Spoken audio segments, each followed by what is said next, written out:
souhaite à toutes et à tous la bienvenue. Si vous permettez, je vais également saluer nos amis internautes et vous présenter le nouveau personnel communautaire. Donc il y a M. Péduzi Alexis, qui est au service informatique et qui est arrivé le 30 du 10 2017. M. Souen Stéphane, également au service informatique, qui est arrivé le 13 du 11. C'est ça. M. Zachor France, qui est arrivé au service bâtiment au 1er décembre 2017. Et M. Grosse Patrick, qui est arrivé pour le service assainissement le 1er décembre 2017. Alors, messieurs, soyez les bienvenus à la communauté de communes. Merci à vous. Merci d'avoir été présents. Si vous voulez rester avec nous, vous pouvez rester avec nous et suivre l'ensemble des débats. S'il y en a qui sont supporters de foot ou autres et qui souhaitent rentrer, vous pouvez rentrer. Donc ça, c'est à votre convenance.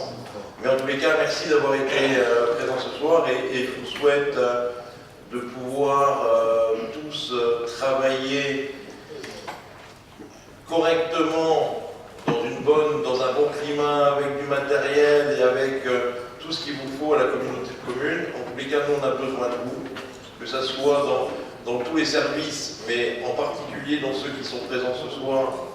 On avait beaucoup de difficultés. Mes chers collègues, vous voyez que le service informatique est en train de se reconstruire. Donc, merci aussi pour vous d'avoir un peu patienté ces derniers temps lorsque vous aviez des problèmes dans votre commune. Monsieur Souel a déjà mis en place un plan pour pouvoir sécuriser un ensemble de choses.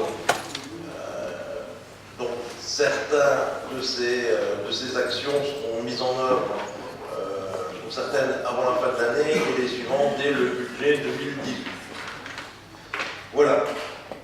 Donc, messieurs, à votre convenance. Je salue également M. Beaugiot, qui est de retour parmi nous après un séjour messin. M. Beaugiot, soyez le bienvenu à la communauté de communes de Cattenom. Je tenais également à vous donner différentes informations. Vous savez qu'on avait évoqué, qu'on s'était entendu dans le Nord-Mosellan pour désigner quelqu'un au niveau de l'EPFL. Donc c'est M. Brice, qui est maire de Nilvange, vice-président de la communauté d'Agglo du Val-de-Fench, qui siège à l'EPFL. La réunion des maires a été repoussée à la semaine prochaine. Donc il y a certains sujets que je survolerai ce soir, mais qu'on évoquera à nouveau mardi prochain. Je souhaiterais également, en fin de réunion, dans le cadre des points divers, vous faire une rapide présentation. J'ai assisté dernièrement à une réunion sur le pôle métropolitain. Et donc je vous en dirai un peu plus dans le cadre des points divers. À compter de ce jour, et à minima jusqu'au 15 janvier, le restaurant La Petite Carcassonne sera fermé dans le cadre de congés de fin d'année.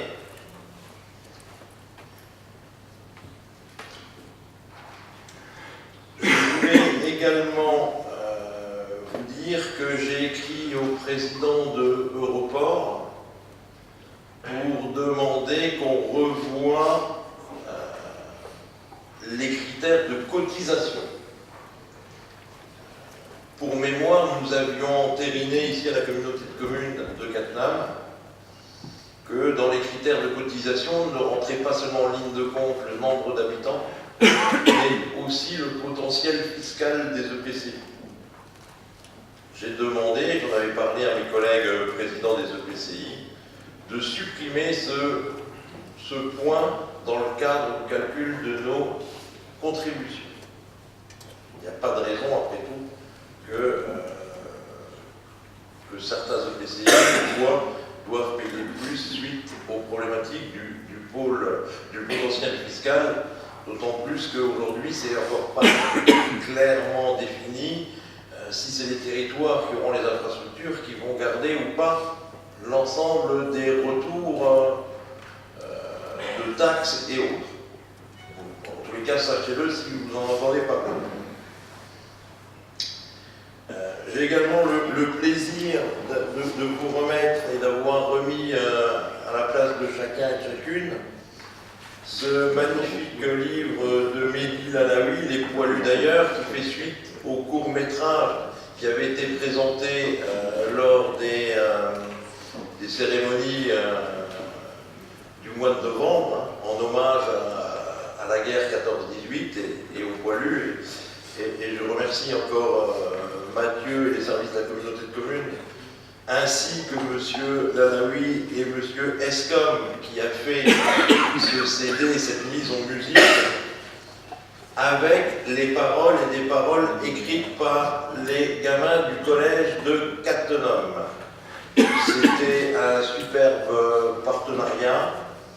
Nous avons été au bout de nos engagements avec eux, et je sais qu'aujourd'hui, à la fois Mathieu, la commission culture, vous allez commencer à travailler sur l'édition de 2018, avec un ensemble d'actions qui devraient être mises en place. Voilà. Donc, je souhaite vraiment qu'on clôture cette très belle opération en 2018 avec toujours un peu plus. Cette année, on avait ce magnifique reportage. Allez, je vais vous le dire, j'étais un peu triste du nombre, on n'était pas très nombreux en nombre d'élus présents le soir. Et la qualité du film et la qualité des échanges avec M. Lalaoui était vraiment quelque chose de haut de gamme et très qualitatif. On aurait pu être, me semble-t-il, un peu plus. Mais bon, voilà, je sais que vous avez aussi chacun des occupations à l'extérieur et que les dates ne sont pas forcément choisies avec les agendas de tout le monde.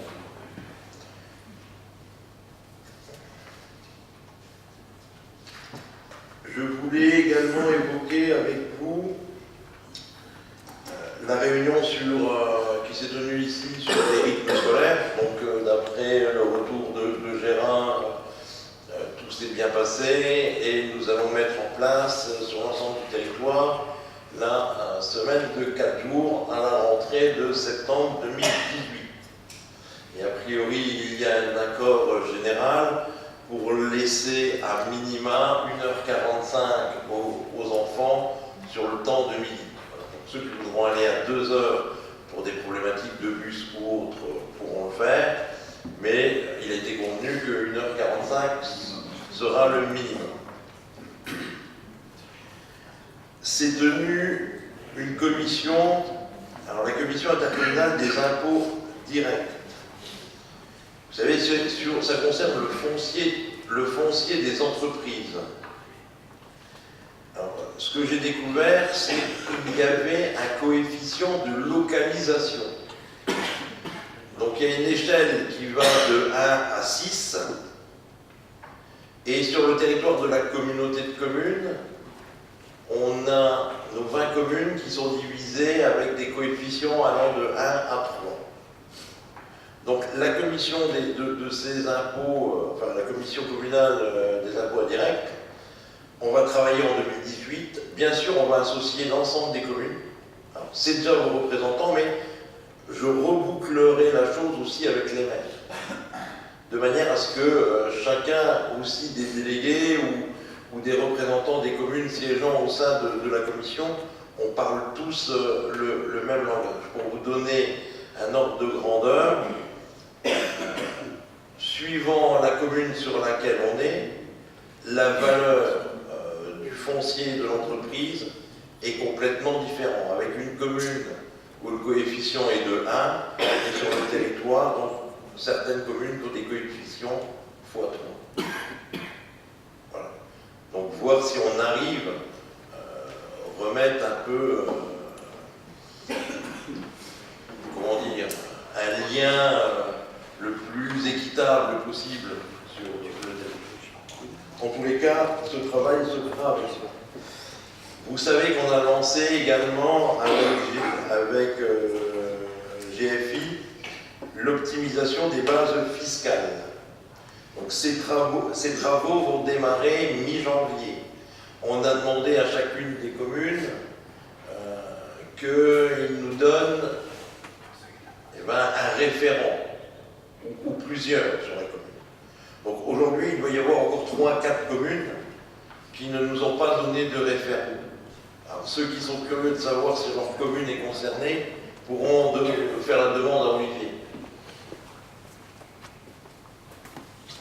Mais bon, n'hésitez pas, c'est important que quand le bureau d'études va venir mi-janvier, qu'il sache à qui s'adresser. Si je ne le dis pas, Madame Katia Genévation va me gronder, comme j'en ai très peur, je vais vous le dire.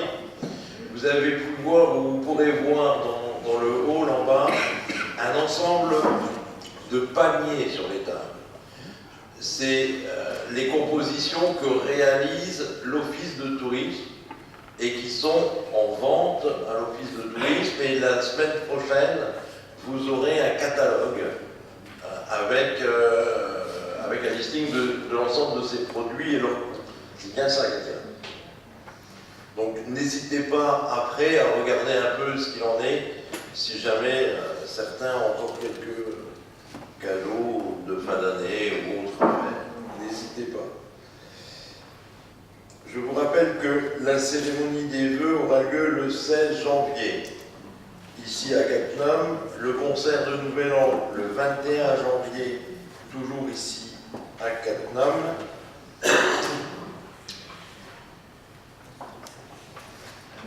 Je voulais également revenir 30 secondes sur le projet de territoire. Je vous ai expliqué la dernière fois la problématique du projet de territoire. Alors, au risque de me répéter, l'entreprise qui avait en charge ce projet de territoire a pour l'instant déposé le bilan. C'est-à-dire qu'ils nous ont rendu le diagnostic. Ils ont déposé le bilan, pourquoi? Parce qu'un des actionnaires de la société est devenu, comment on dit, est devenu attaché parlementaire d'un député En Marche, voilà, sur Lyon. Donc le gars nous a tous plantés et tous laissés au milieu du gué. Il démarre bien sa vie d'attaché, il a une drôle de vision du fonctionnement des collectivités, à mon sens. Bon, toujours est-il que tant que le curateur n'aura pas soldé les choses, on ne peut même pas reconsulter. Moi, aujourd'hui, lorsque je me déplace sur les territoires, lorsque j'échange avec certains d'entre vous, lorsque j'échange avec nos habitants, beaucoup de choses m'interpellent. Je crois que la communauté de communes n'a jamais autant investi que ces dernières années. Il suffit de regarder, partout, il y a des travaux. Partout. Entre la fibre, c'est vrai que c'est gênant, la circulation était alternée entre Mondorf et Bayronne. Et enfin, je vois certains qui hochent la tête et qui ont le sourire, mais je peux vous assurer qu'ici, on reçoit même des courriers avec les gens qui râlent. Ils ne comprennent pas que cette situation est... Voilà. Et donc on investit énormément, mais j'ai le sentiment qu'on n'est pas toujours content. Et quand je dis qu'on n'est pas toujours content, je mets aussi bien nos habitants que les élus, que chacun... voilà. Et donc moi je comptais énormément sur le projet de territoire pour nous donner une feuille de route pour les 3 ans. Ce projet de territoire, ne venant pas, et me rendant compte de tout ça et des interpellations, des attentes des uns et des autres, je pense qu'il est très important que nous ayons une grande discussion, que j'appellerai des assises du territoire, ensemble, dans un contexte en dehors de la communauté de communes, pour savoir ce que nous devons faire sur les 3 ans à venir, comment nous devons le faire, quels moyens nous devons le faire, ce qui nous permettra au moins de pouvoir avoir une nouvelle feuille de route pour terminer ce mandat. Parce que dans 5 mois, nous serons à mi-mandat. Et aujourd'hui, il est important de pouvoir avoir une ligne conductrice et que chacun ait contribué à la mettre en place et que cette ligne conductrice, ensuite, chacun d'entre nous sache ce qui est possible et ce qui n'est pas possible. Et qu'on arrête éventuellement de nous interpeller mutuellement sur ce qui est possible et pas possible. Donc on fixe le cap.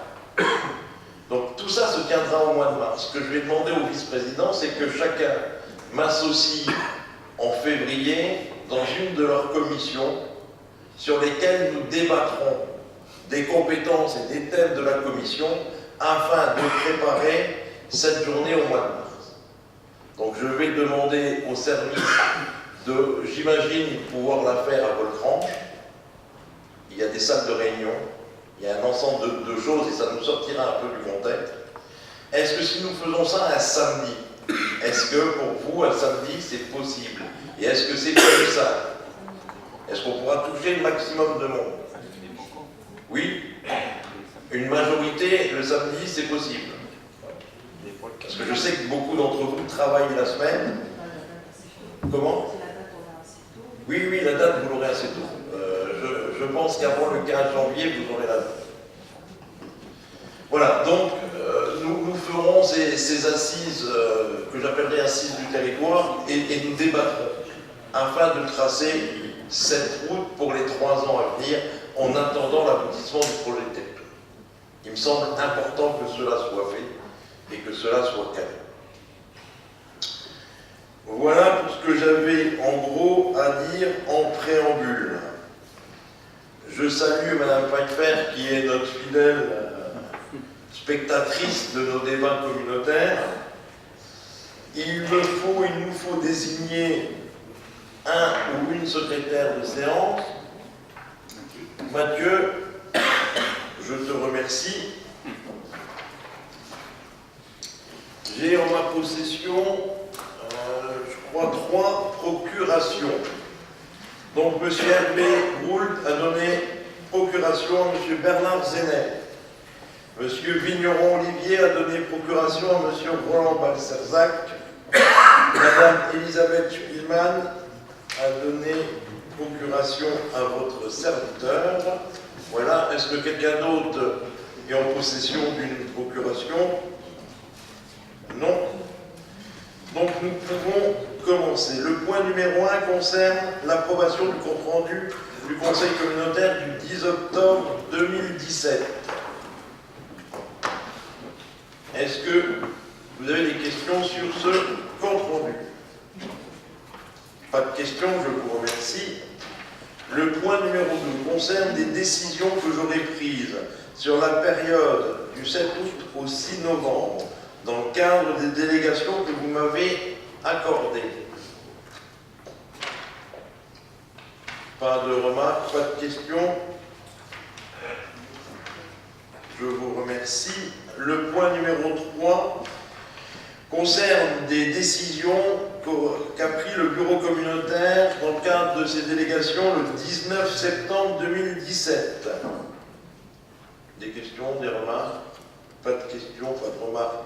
Je vous remercie. Le point numéro 4 concerne des décisions du bureau communautaire du 17 octobre. Avez-vous des questions, des remarques? Je vous remercie. Le point numéro 5. Vous avez été destinataire du rapport annuel d'activité 2016 de la communauté de communes. Alors je sais que vous l'avez eu peut-être un peu tardivement. Bon, c'est un document qui est assez épais, qui reprend tout ce qui s'est fait en 2016, en partie du moins. Est-ce que vous avez des questions sur ce point? On sait qu'un rapport et normalement il n'y a pas de surprise ou de mauvaise surprise. On tous les cas, pour ceux qui auraient eu le temps de le feuilleter, moi je remercie les services parce que c'est un vrai document de travail et on voit, donc par le passé on n'en avait pas, maintenant ça fait 3 ans qu'on en a, oui ça fait 3 ans, et celui de cette année, et je l'ai dit à Olivier, je l'ai dit à Antoinette, qui a œuvré aussi sur ce point, on a un document d'une belle qualité.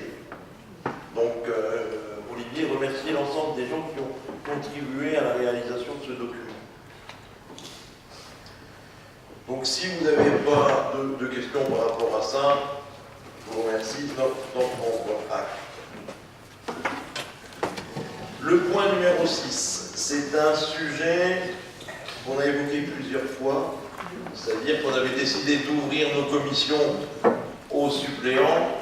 Salut Benoît. Donc pour pouvoir leur permettre d'assister aux commissions, il faut modifier notre règlement intérieur. Donc ce point concerne la réglementation, le règlement intérieur et sa modification. Y a-t-il des questions? Pas de questions, je vous remercie. Le point 7, eh bien, c'est la traduction de la modification du règlement, c'est-à-dire que nous avons intégré, et comme il le souhaitait, les différents suppléants dans nos différentes commissions. Voilà. Je ne vais pas détailler plus les commissions. Est-ce que quelqu'un a des questions sur ce thème? Pas de questions. Je vous propose d'entériner les commissions avec les suppléants. Le point numéro 8. Alors, on avait évoqué ici,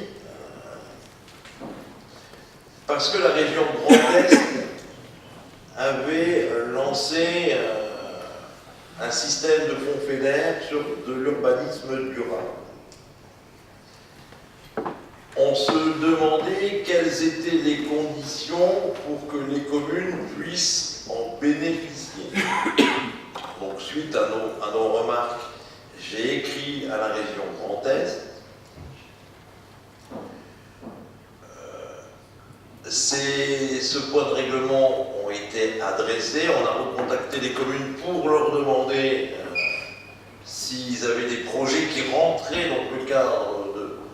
Aucune commune n'a des projets qui rentrent dans le cadre de ce dispositif.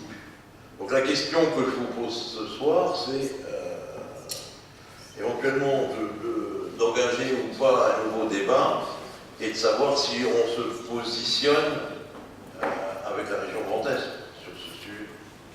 Voilà. Donc c'est ouvert, s'il y en a qui veulent réagir, faites-le, mais aujourd'hui on a 0 projet d'école. Je ne suis pas sûr que ça serve à quelque chose pour garder ce dossier ouvert. Donc si vous en êtes d'accord, autant que nous refermons ce dossier. Et à partir de là, nous ne contractualiserons pas avec la région Grand Est sur ce thème. Aucun projet, à ce jour, n'est connu dans les différentes communes. On est d'accord? Le point 9 concerne la mise à jour de classement de la voirie communautaire.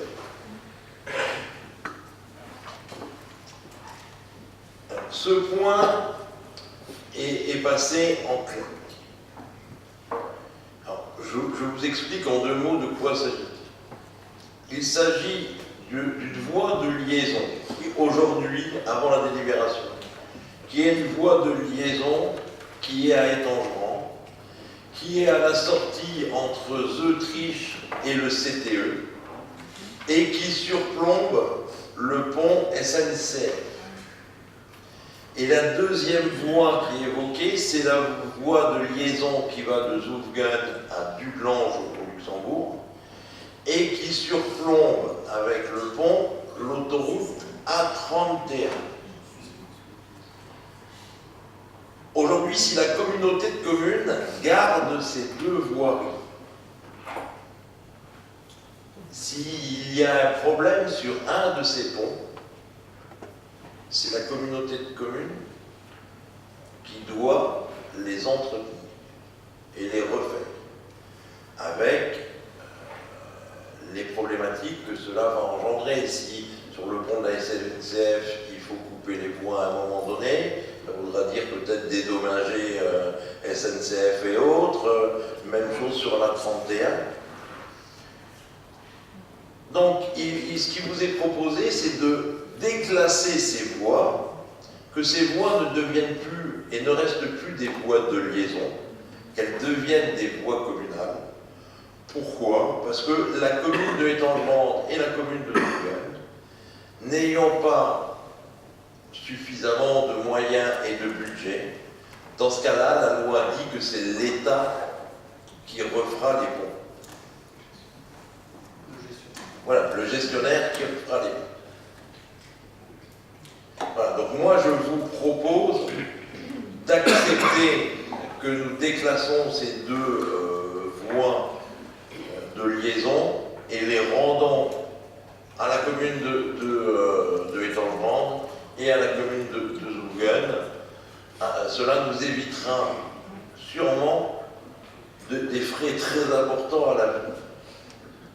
Est-ce que quelqu'un va intervenir? Patrick, est-ce que tu veux dire un mot là-dessus ou pas?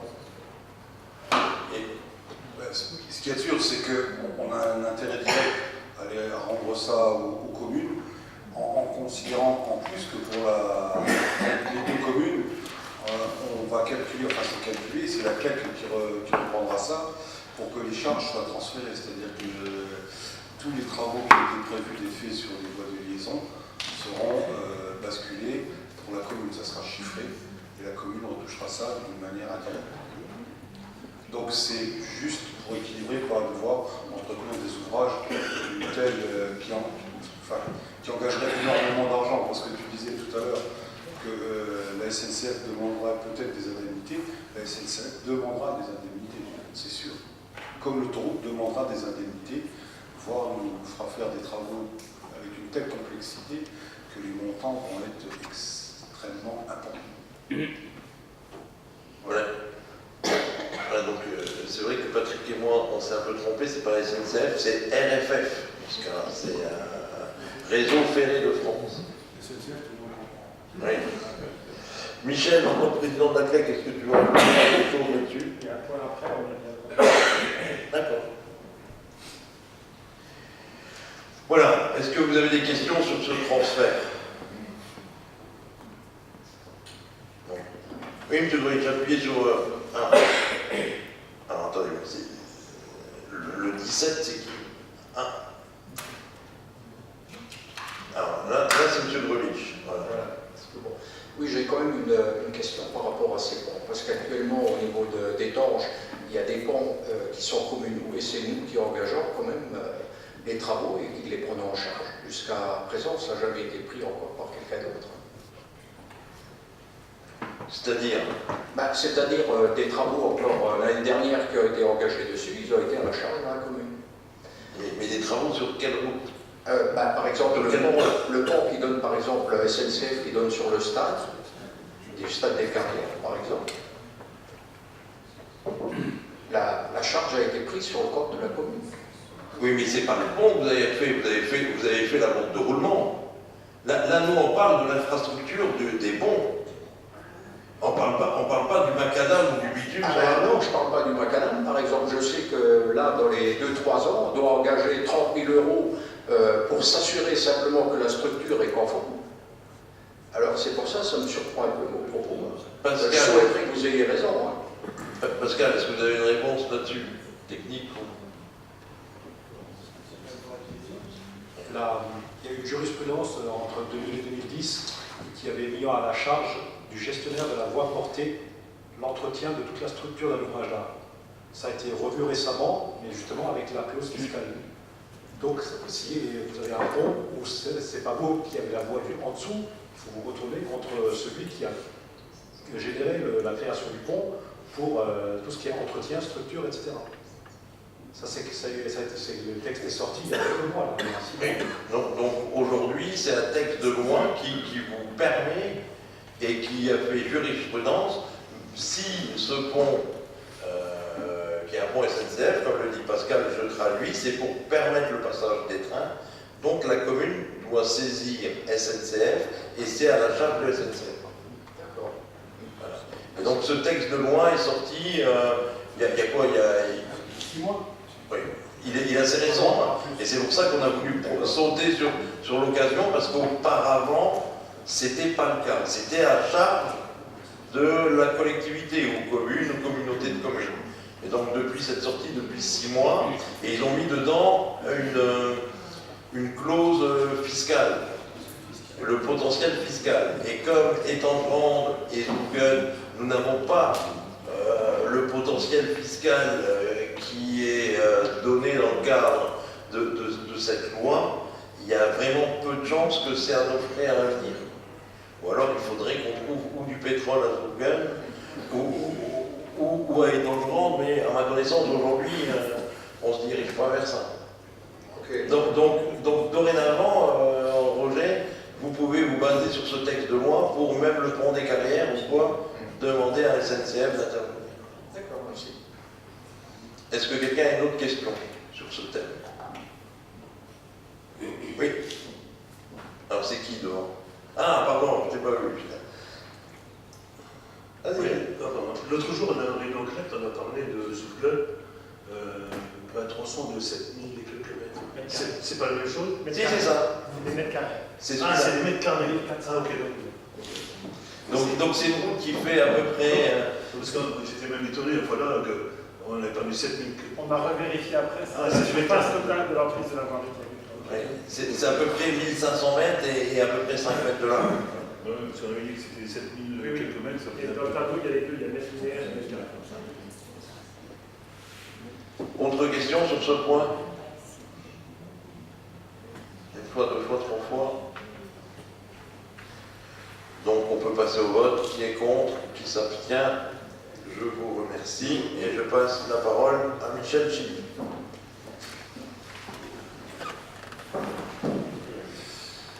Bien, le point numéro 10 concerne le budget général 2017, la décision modificative numéro 3.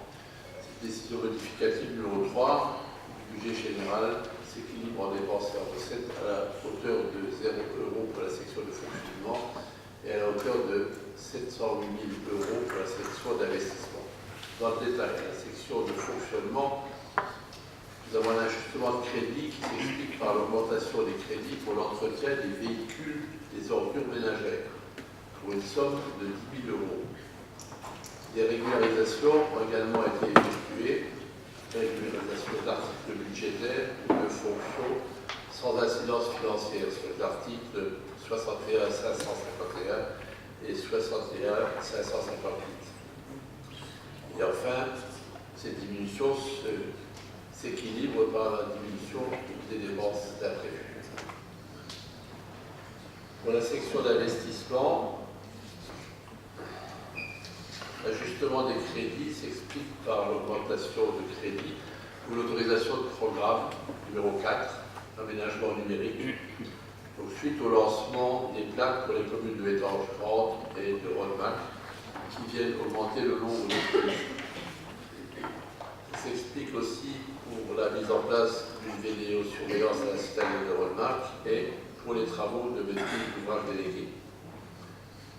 Donc des régularisations d'articles budgétaires n'ayant aucune incidence financière, les crédits des articles 23 13 113, 23 13 600, 23 13 601 étant basculés vers les articles 21 51 et 21 52 qui concernent les travaux de voirie hors autorisation de programme.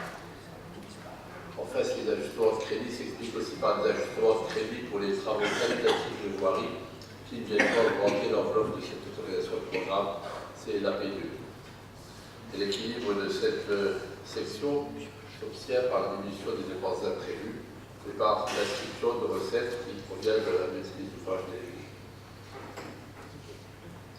Est-ce que vous avez des questions sur cette DM? Pas de questions, on peut passer au vote. Qui est contre? Qui s'abstient? Je vous remercie. L'objet 11 concerne le budget d'assainissement collectif, la décision modificative numéro 1. Cette décision modificative numéro 1 au budget d'assainissement collectif s'équilibre en dépenses et en recettes à 40 000 € pour la section de fonctionnement et à 0 € pour la section d'investissement. Pour la section de fonctionnement, on a un ajustement de crédit qui s'explique par l'augmentation de crédit pour des travaux de branchement auprès de particuliers, des frais de dossier pour l'emprunt contracté auprès du Crédit Mutuel à hauteur de 2 900 000 € et pour la redevance pour le droit de passage. Donc l'équilibre s'obtient par la diminution des dépenses imprévues, par l'inscription de recettes qui proviennent des remboursements des particuliers pour leurs travaux de branchement. Pour la section d'investissement, l'ajustement des crédits s'explique par l'augmentation de crédits pour l'achat de terrain qui concerne les lagunes de Beiren et de Praech et la ventilation de crédit au sein des articles relatifs aux travaux de construction de la steppe de Étangerand, Califel et Tranche. Est-ce que vous avez des questions sur ces points, ces DM, qui sont des DM de fin d'année, qui servent aussi à équilibrer et à reventiler l'ensemble des crédits nécessaires? Si vous n'avez pas de questions, on peut passer au vote. Est-ce que quelqu'un est contre? Est-ce que quelqu'un est bien? Je vous remercie. Michel, le point numéro 12. Alors, ce point a pour objet l'autorisation du programme numéro 4, aménagement numérique, qui demande des crédits de paiement. Vous n'êtes pas sans savoir qu'il y a eu le lancement des places sur les communes de Étangerand et Brodebac. Le nombre de prises s'est avéré beaucoup plus conséquent que prévu, en particulier par l'intégration des logements neufs et à venir. La participation au syndicat Moselle Fibre est donc en hausse pour l'année 2017. Elle s'élève à 2 643 040 €, alors que la délibération du Conseil communautaire numéro 16 en date du 11 avril 2017 fixait le montant du crédit de paiement pour cette autorisation de programme et prévoyait la somme de 2 268 240 €. Donc en conséquence, il nous faut augmenter le montant du crédit de paiement de l'autorisation de programme numéro 4 et de l'ajuster à hauteur de 2 643 040 € pour l'exercice 2017 et de 1 703 755,91 € pour 2018, qui figure dans le tableau ci-dessus. Donc on vous propose d'ajuster les crédits de paiement de l'autorisation de programme numéro 4. Oui, vous êtes au courant, lorsqu'on a commencé à travailler sur les 2 premières plaques, à chaque fois on avait fixé une règle, c'est-à-dire que tous les lotissements qui étaient déjà inscrits étaient pris en compte. Donc bien sûr, tout ça, ça nous a occasionné un nombre de prises supplémentaires qui justifient cette décision modificative. Donc vous voyez quand même que le montant mis par la communauté de communes dans l'arrivée de la fibre sur le territoire est très important. On est à peu près à 6,5 millions pour l'instant, et encore on n'a pas fait le même travail sur la dernière plaque, ce qui pourrait faire que on monte peut-être encore un peu.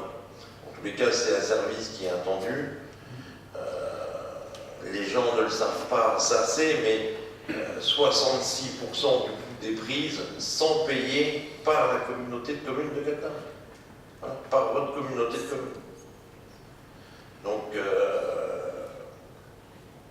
c'est quand même de l'argent. Et c'est pour ça que je vous disais en préambule qu'il va falloir qu'on se fixe une feuille de route, parce qu'on ne pourra pas, un budget constant, voire diminuant, vous savez tout ce qui se passe avec les dotations de l'État et autres, on ne pourra pas continuer comme ça. Il faut qu'on fasse les choses dans l'ordre et qu'on qu'on termine certains gros chantiers avant de pouvoir se donner les moyens d'en commencer des autres.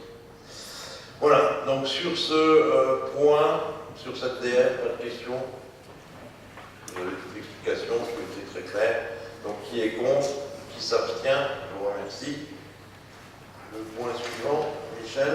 L'objet du point numéro 13 concerne l'approbation des attributions de compensation 2018. Donc la commission locale d'évaluation des charges transférées s'est réunie 30 novembre et elle a procédé à la constatation de transfert de charges, en particulier l'intégration de la zone artisanale communale de Étangerand. Le montant du transfert de charges s'élève à 5 913 €. Et puis, on a parlé tout à l'heure, la restitution de 2 VIC de liaison aux communes de Étangerand et de Soufchel. Donc, pour la commune de Étangerand, le transfert de charges s'élève à 14 546,50 €. Pour la commune de Soufchel, à 34 160 €. 34 160 €. Donc, le procès verbal a été adopté à l'unanimité par la CLECT et on vous propose de reviser les attributions de compensation pour l'année 2018, conformément au tableau qui figure sur vos documents. Donc l'attribution de compensation négative, je ne vais pas vous faire la liste, bien sûr, des communes et des chiffres. Et parallèlement, il y a une attribution de compensation positive qui concerne les communes de Platinum et de Basse-Nenchen, pour lequel ça ne change pas.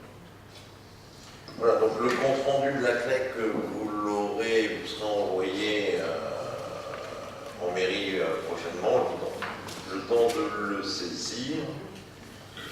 Nous devrons, et je pense que c'est Michel Henriette qui demande la parole. Non. Ah, c'est Roland, c'est ça? Donc nous devrons nous réunir également en février, en mars, au moment du transfert de la compétence GEMAPI. Oui, Roland. Oui, Monsieur le Président, merci de me donner la parole, mais vous avez fait une excellente intro tout à l'heure, qui permet de dégrossir un peu la situation suite à la disparition du feu projet de territoire. En fait, quand je me suis beaucoup intéressé à la CLECT, ça interpelle, cette évaluation des transferts de charges interpelle, surtout dans une période de tension sur nos dotations, de tension simplement sur le budget de nos communes. Et là, que ce soit Étangerand, que ce soit les plus petites communes, nous sommes tous impactés. Alors j'ai fait des recherches et vous n'y voyez aucune contrainte ou quoi que ce soit, parce que je sais que vous êtes attentifs et je connais la loyauté également de Michel Hervia sur ce sujet et sa rigueur. Néanmoins, derrière, ça m'a poussé quand même à avoir quelques regards, et bien évidemment, j'ai pris des notes, et pour certaines, je vais les détailler. Donc on est bien d'accord que la CLECT, c'est bien le Code général des impôts qui fixe les règles relatives à la création et à sa composition. La composition de la CLECT est définie par l'organe délibérant de la communauté à la majorité des 2/3. A minima, le nombre de représentants de la CLECT est libre, mais compte un nombre au moins égal au nombre de communes. La proportionnalité n'est pas prévue, rien n'impose les communes, et les communes disposent d'un nombre de représentants différents, liés par exemple à la démographie ou au statut de centre-bourg. Il est donc tout à fait possible d'adopter une représentation ad hoc qui serait définie par cette commission. Le principe de la CLECT est de normalement rechercher le plus grand consensus pour approuver le rapport de la CLECT, et cette même CLECT a un but principal pour normalement souder politiquement le projet de territoire. Dans ce contexte, les acteurs locaux sont amenés à échanger, à partager les diagnostics. C'est ce que vous souhaitez lors de ce fameux séminaire que vous souhaitez faire au mois de février. La loi de 2017, lorsque le rapport de la CLEC n'a pas été transmis aux conseils municipaux, le préfet peut être compétent pour déterminer le coût des charges transférées. Pour les dépenses non liées à un équipement, la loi a prévu qu'elles seraient évaluées d'après la moyenne des dépenses figurant dans les comptes administratifs de la collectivité à l'origine du transfert actualisé sur un indice. Plusieurs sujets sont liés à la typologie de la commune, de ses voiries, de la présence ou non d'une zone, de la fréquentabilité et même sur le degré d'usure qui résulte du taux de fréquentation. Les charges de centralité correspondent aux coûts supportés par la ville, centre du groupement, sur des compétences et des services utilisés par les usagers. Ces équipements ou services peuvent revêtir bien évidemment un caractère exceptionnel, théâtre, piscine, école de musique ou récurrent, tel que voirie de la ville-centre par rapport à sa population. La notion, elle, de ville-centre s'entend comme la commune qui porte des équipements à rayonnement extracommunal. Donc, vous comprendrez qu'au-delà de l'approche théorique, les charges de centralité soulèvent de réelles particularités et des problématiques financières. Ainsi, les équipements attractifs sont des charges lourdes pour les villes-centres. C'est là que j'interviens également, mais je ne parlerai pas que de ma commune, parce que c'est une vision générale et vous le comprendrez à l'issue de ma prise de parole. À ce titre, personne ne peut contester que les contribuables de la ville-centre-bourg supportent des dépenses d'entretien, alors que ces équipements profitent à l'ensemble des administrés du territoire. Exemple, la masse salariale, les frais généraux pour un conservatoire par exemple de musique, ou d'autres structures, culturelles ou sportives. C'est dans ce cadre que j'attire votre attention sur la reprise de compétences par la ville de Étanges-Grand de la délivrance des cartes nationales d'identité et des passeports. Parce que quand Étanges-Grand fait la démarche et est retenu pour délivrer les passeports, en fin de compte, ça va recréer un maillage qui va vous servir à toutes les communes. Et j'ai été très clair avec l'ensemble des communes. Il n'est absolument pas question de demander ou de solliciter les autres communes. Je me vois mal faire le mendiant ou une démarche auprès d'une commune qui aura 3, 4, 10 actes dans l'année, une autre qui en aurait 50, c'est complètement impossible. Mais par contre, il y a une réalité territoriale, il y a une réalité de solidarité. Et sur la réalité de solidarité, je pense, et d'ailleurs la CLEP le laisse entrevoir, que l'intercommunalité a un rôle à jouer. Alors, bien évidemment, je ne passerai pas à la saisine des questions, mais sur ce premier point, à l'issue de ma prise de parole, j'aurais besoin d'une réponse, parce que j'ai sollicité. Étanges-Grand va reprendre les cartes d'identité et les passeports. Étanges-Grand va être amené à traiter environ 3500 actes. C'est pas Étanges-Grand qui l'a inventé. Étanges-Grand a été désigné parce que c'est la ville centre-bourg et Étanges-Grand en a fait la demande. Et je vous rappelle, comme je l'ai déjà dit la dernière fois, c'est que cette mesure est la conséquence simplement de la crise et des attentats que nous avons depuis 2014. C'est des principes de sécurité, de sécurisation, et que pour Étanges-Grand, c'est environ 3500 actes donc, qui seront à traiter, mais le maillage partira de vos communes. Je vous le redis, je l'ai déjà dit la dernière fois. Ça veut dire que vous-même, dans chacune de vos communes, vous allez reprendre une forme de compétence. Mais au lieu d'envoyer vos documents comme vous le faisiez par le passé à la préfecture ou à la sous-préfecture, vous le ferez à la mairie d'Étanges.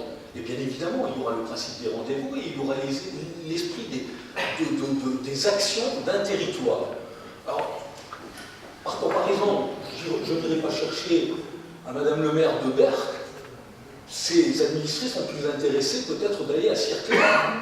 Je pense que le regard de la collectivité communautaire est indiscutable et la CLEP, vous le verrez dans le prolongement de ma prise de parole, le laisse apparaître.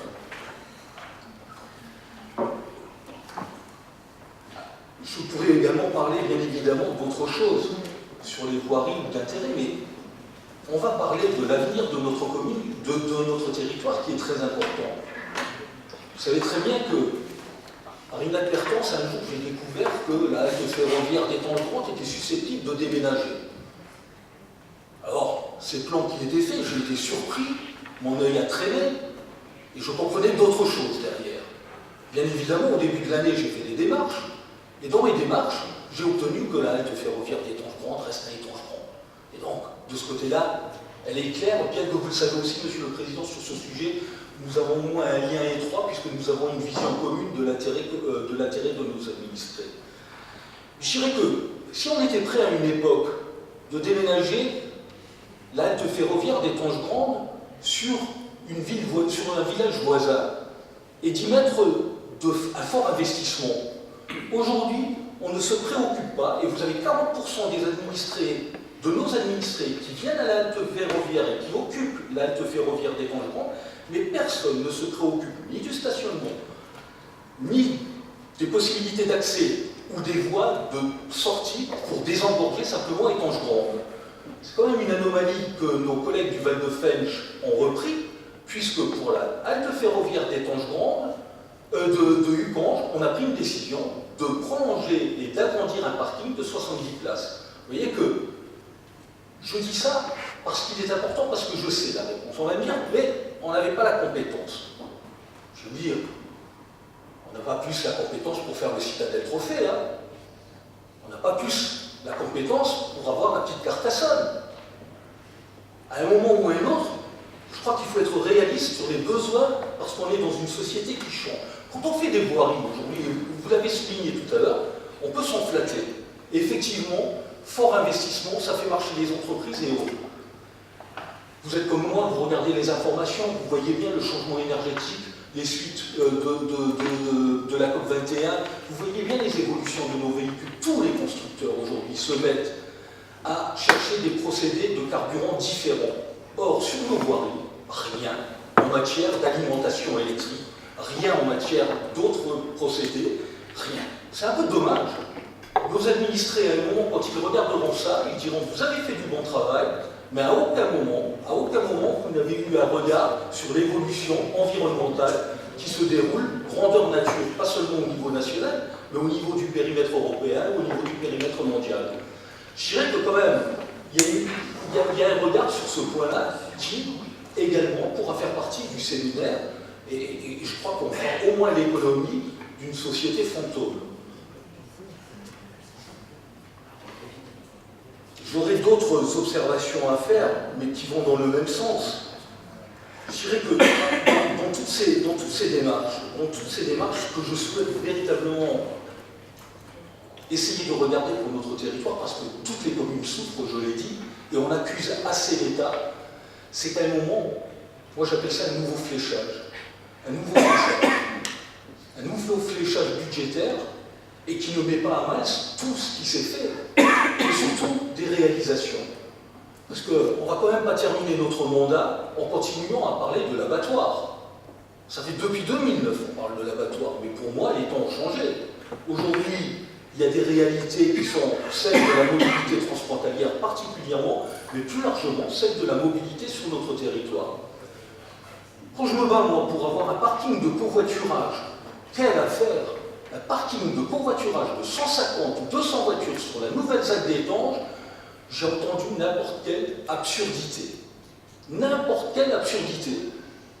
Et pendant ce temps-là, on va faire du démarchage plus opposé au doublement de l'A31. Mais il y a des incohérences. Travaillant déjà sur ce que nous sommes en mesure de faire dans les 2 ou 3 prochaines années. C'est ça la réalité. À la fin, en 2020, nous allons être jugés. Travaillons.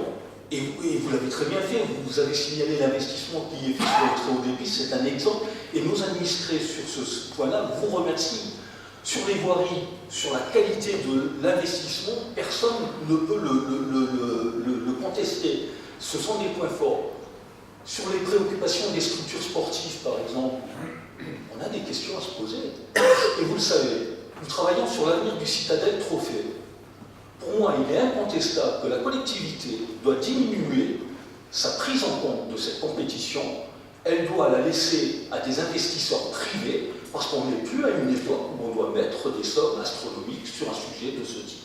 Je crois que c'est incontestable et que les associations souffrent également sur le territoire et nous en parlent. Mais sur ce point, vous êtes avec moi, nous nous sommes rencontrés plusieurs fois et nous avançons pour que des partenaires reprennent cette compétition. Sur le reste, on a des questions à se poser plus lointaines. C'est l'avenir de notre mono-industrie. Nous en sommes toujours à avoir cette mono-industrie qui, un jour ou l'autre, même si Nicolas Hulot a prolongé sa durée de vie jusqu'en 2035, on sait très bien qu'elle donne de l'emploi, qu'elle fait marcher l'économie locale et les sous-traitants. Mais à un moment ou à un autre, est-ce qu'on a la capacité, est-ce qu'on a le courage dans cette assemblée, simplement, de la défendre par rapport à nos voisins luxembourgeois? C'est pas être pro-nucléaire ou pas, c'est défendre simplement l'emploi et l'industrie sur notre territoire.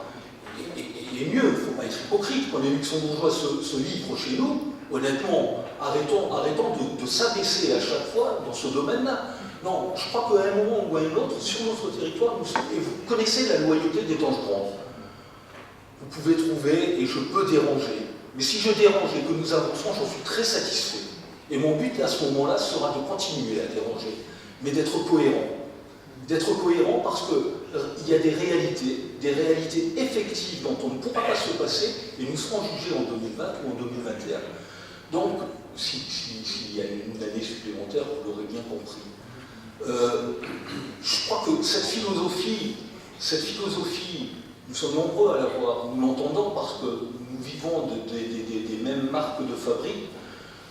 Je n'ai pas fait que défendre dans cette intervention l'idée de ma commune et de la ville de centralité. Je pense que dans le passé, elle n'a pas souvent été jugée de la même manière et quelquefois on l'a prise pour arrogante. Moi je vous dirais, Étanges-Grand n'est pas arrogant. Étanges-Grand travaille avec des communes, vend de l'eau. Étanges-Grand mutualise à l'avenir d'autres services avec d'autres communes. Étanges-Grand, sur l'ensemble, je ne délivrerai pas un secret, mais a reçu un courrier d'un maire qui a dit « Je prends acte de votre situation sur les CNI et sur les passeports.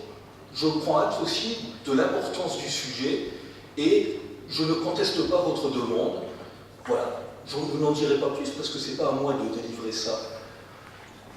Mais je crois que cette prise de parole, elle n'a pas de la volonté d'être forte. Elle a la volonté surtout de marquer au curseur l'intérêt d'Étanges. Et Étanges-Grand a été loyal en 2016 et vous le savez. Autrement, vous seriez, si Étanges, vous retirez les 8000 habitants, vous seriez dans le Bouzon-Villois.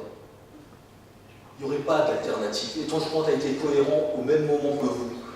Nos intérêts sont les vôtres, vos intérêts sont les nôtres. Quand vos enfants viennent à Étanges-Grand, quand ils viennent dans un centre, quand ils prennent le train, honnêtement, nos intérêts sont communs. Je dirais qu'à l'avenir, le président de la République nous a laissé aussi un espoir.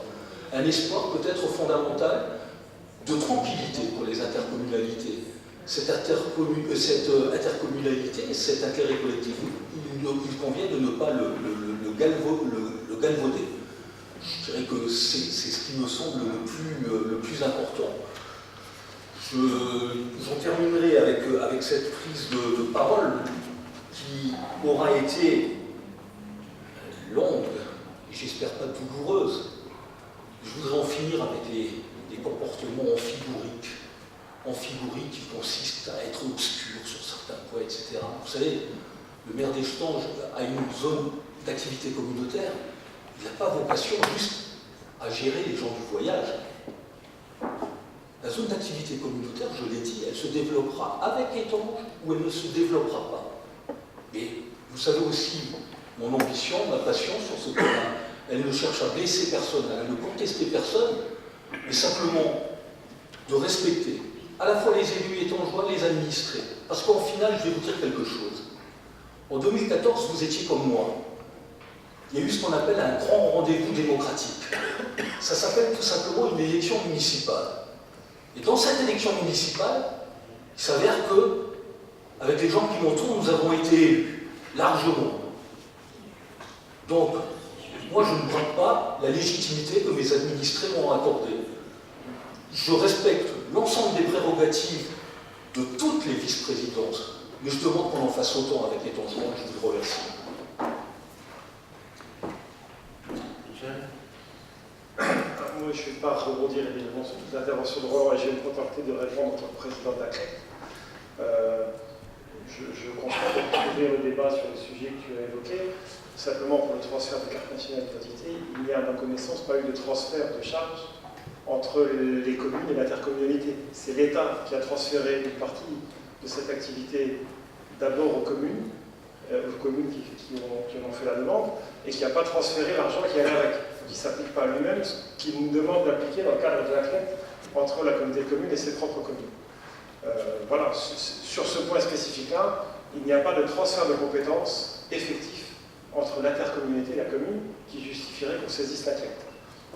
Pour l'autre point, sur le fait de prendre en compte dans le cadre du transfert de charge global la centralité d'Étanges-Grand, de ce que j'en connais, parce que je n'étais pas président de la CLEC à cette époque-là, c'est ce qui a dû être pris en compte au moment où Étanges a intégré la communauté de communes et donc au moment où le transfert de charge a été calculé.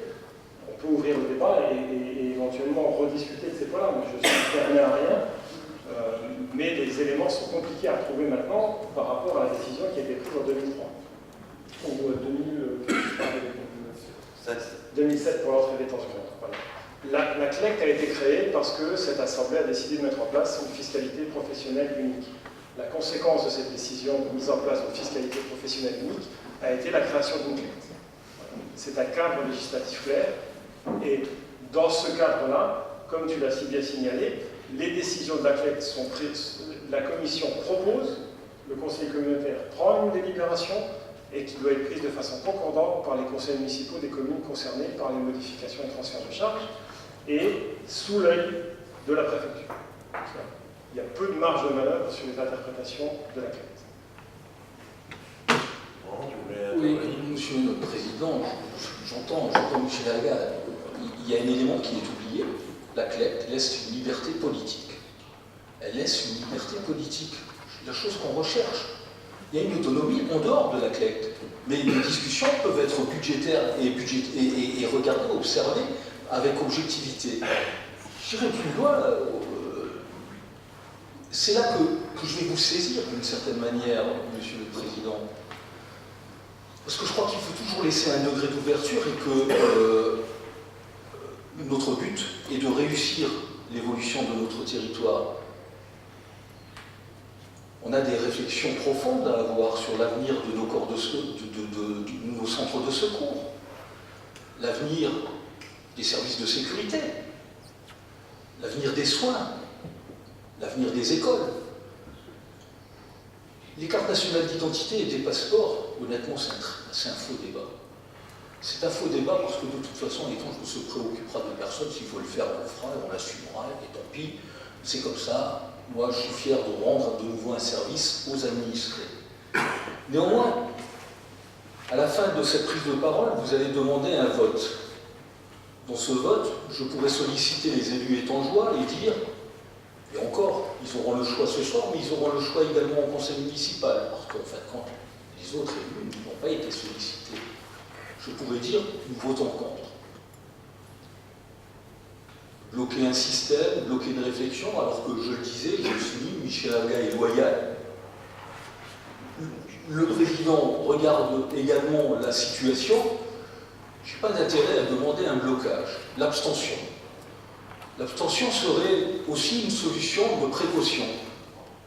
L'autre solution, c'est simplement de dire oui, mais à condition que vous me dites correctement qu'on est prêt à observer, hors de la société fantôme que nous avons largement et lourdement payée, pour le résultat que l'on sait, et qu'on va développer une véritable réflexion sur ce territoire, mais pas avec des pseudo-commissions qui cherchent à endormir le monde en permanence. Parce qu'en général, vous savez, on va vous dire, on va en parler en commission, la commission en général n'a absolument rien à dire, on repart chez soi et 6 mois après, le problème est toujours là. Donc moi, je souhaite véritablement être positif ce soir. J'attends, pas une prise de position, j'attends simplement ce sentiment d'ouverture, de regard et de regard commun pour avancer sur notre territoire avec certains éléments que j'ai pu relever, mais sans doute d'autres qui seront relevés également par les collègues présents. Est-ce que quelqu'un veut encore intervenir? Pas d'intervention supplémentaire?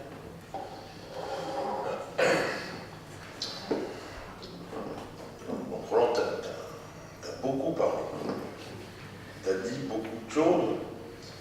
Et certaines choses, je dirais, justes. Il y a des choses qui sont justes. Je te rejoins lorsque tu évoques nos aménagements, nos infrastructures routières, et que c'est vrai, quelque part, aujourd'hui, on n'a pas forcément un réflexe d'aller mettre des bornes, ou au moins de laisser des caves en attente, s'il faut aller recharger après-demain des véhicules électriques. Et c'est vrai que les véhicules électriques seront peut-être une solution après-demain, ou peut-être des véhicules de l'avenir.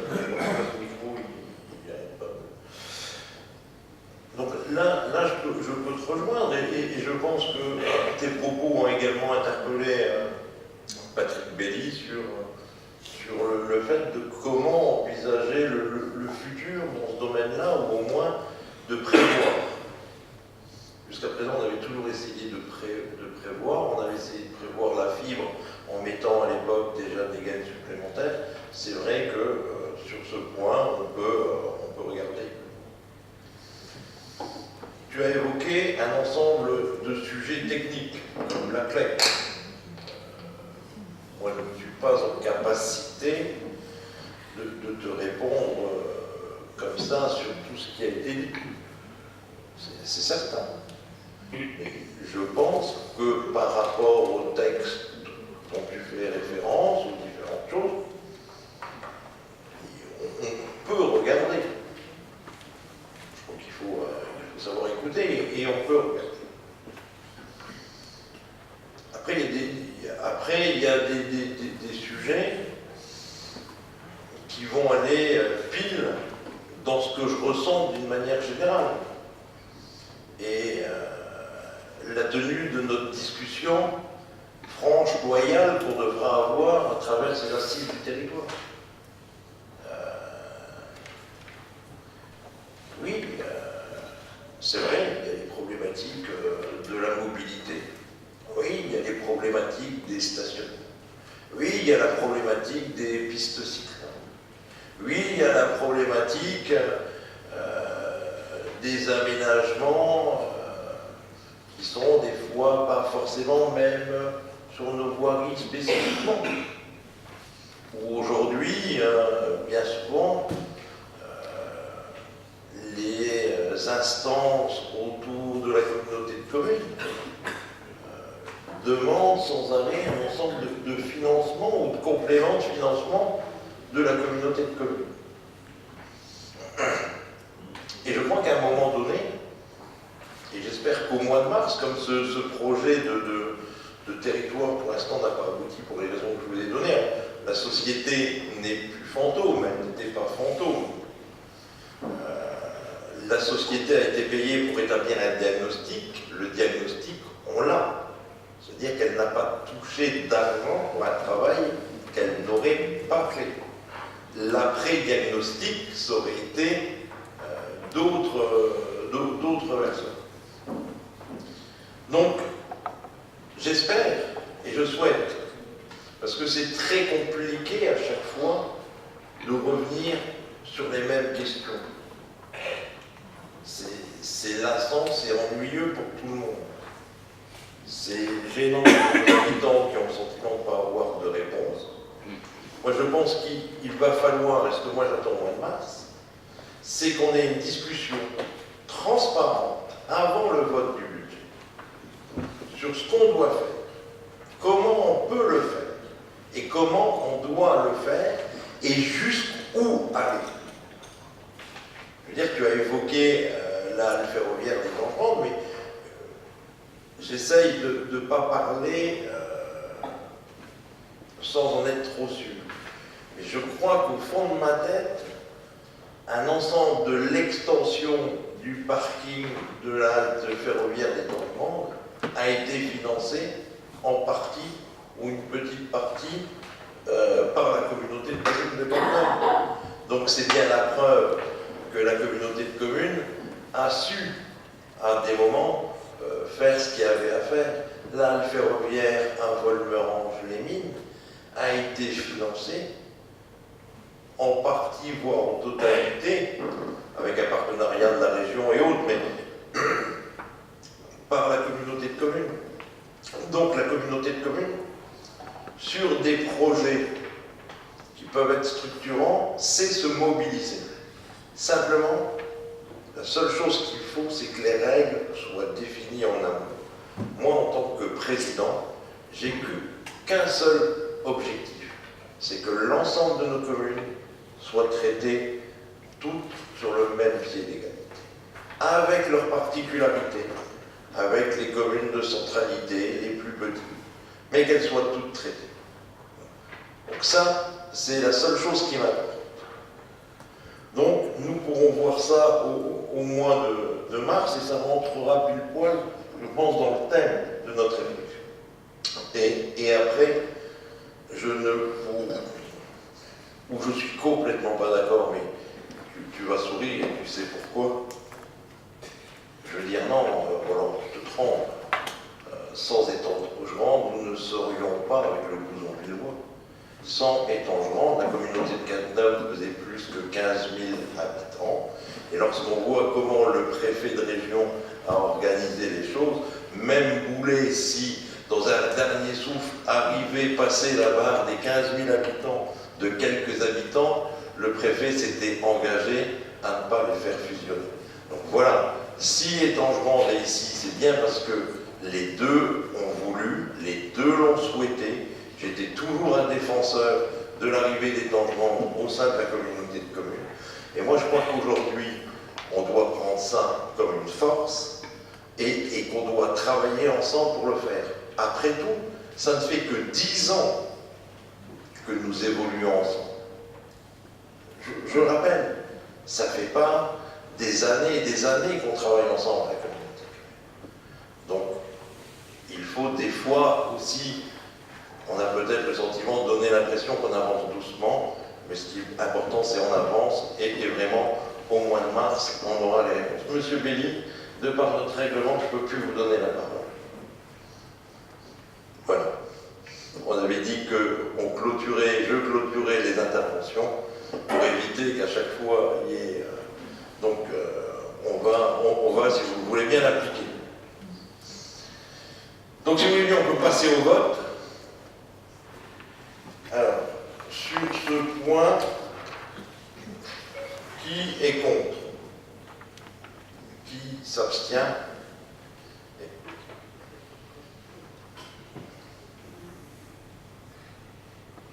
Donc l'ensemble des élus d'Étanges présents ce soir? Oui, mais il y a une procuration, Roland. Hein, c'est ça? Pour une simple raison que je dis devant tout le monde. Nous en parlerons au conseil municipal qui se réunit le 13. Ce n'est pas une volonté de bloquer, c'est simplement la volonté d'informer. Voilà, en tous les cas, je vous remercie. Cette décision est acceptée à l'unanimité. Je passe la parole à Denis. Bon.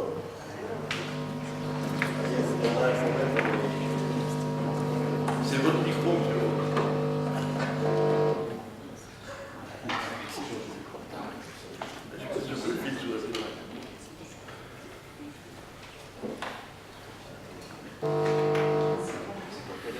Non, c'est bon.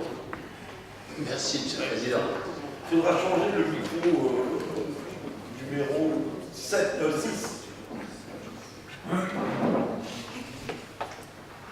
Bien, je vais vous présenter le rapport numéro 14 qui concerne l'allocation d'un local de la société Planète. Alors, je suis particulièrement heureux de présenter ce point-là pour une double raison. La première, c'est qu'on répond à travers cette politique à des demandes des entreprises.